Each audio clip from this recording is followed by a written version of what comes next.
Hello বন্ধুরা, welcome to my channel. আমি রিমি, আর আজ আমি তোমাদের সঙ্গে শেয়ার করতে চলেছি একটা নতুন রেসিপি। আচ্ছা, পাকা কলা তো তোমরা সবাই খেয়েছো। পাকা কলা দিয়ে এভাবে বড়া কখনো খেয়েছো?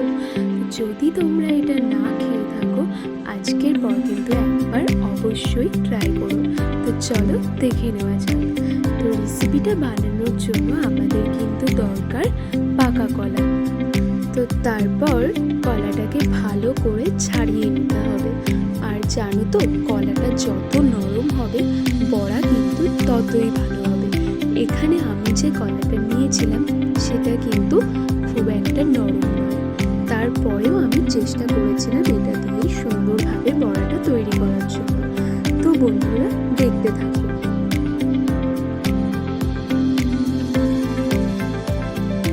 তো এরপর আমরা নিয়ে নেব পরিমাণ মতো ময়দা।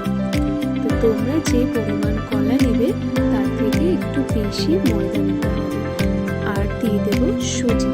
সুজিটা দিলে বড়াটা একটু মুচমুচে হবে। আমি কিন্তু সামান্য পরিমাণ দিয়েছিলাম, তোমরা চাইলে একটু বেশিও দিতে পারো। এরপর লাগবে চিনি আর লবণ স্বাদ মতো। তো তোমরা যদি কম মিষ্টি খেতে চাও তাহলে চিনিটা একটু অল্পই দেবে। তো তারপর দেখো আমি কিভাবে এটাকে মেখে নিচ্ছিলাম।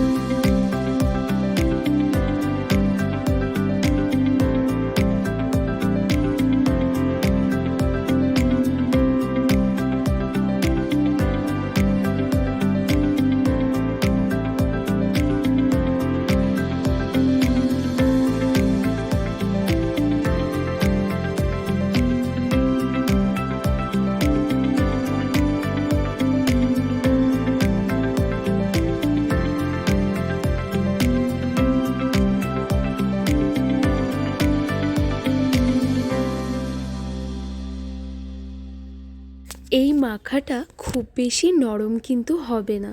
ঠিকমতো না হলে তাহলে কিন্তু বড়া একদম নরম হয়ে যাবে, ভালো হবে না।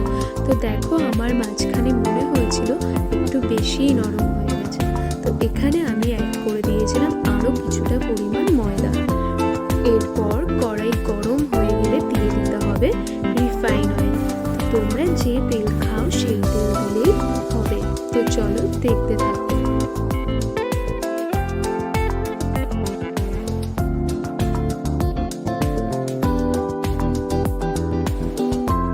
তেল গরম হয়ে গেলে হাতের সাহায্যে এরকমভাবে কিন্তু ছোট ছোট পুটুলি পুটুলি করে দিয়ে দিতে হবে।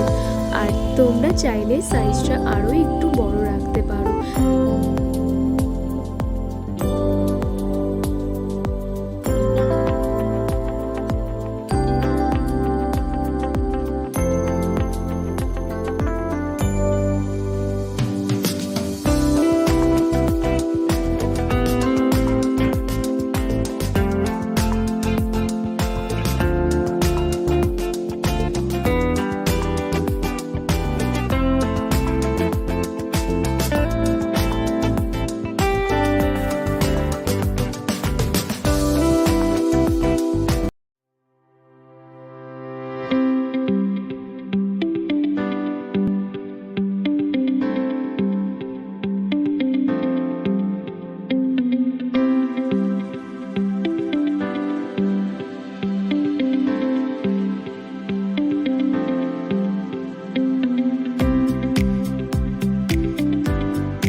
বড়াগুলো মোটামুটি লাল লাল হয়ে গেলে উল্টে দিতে হবে।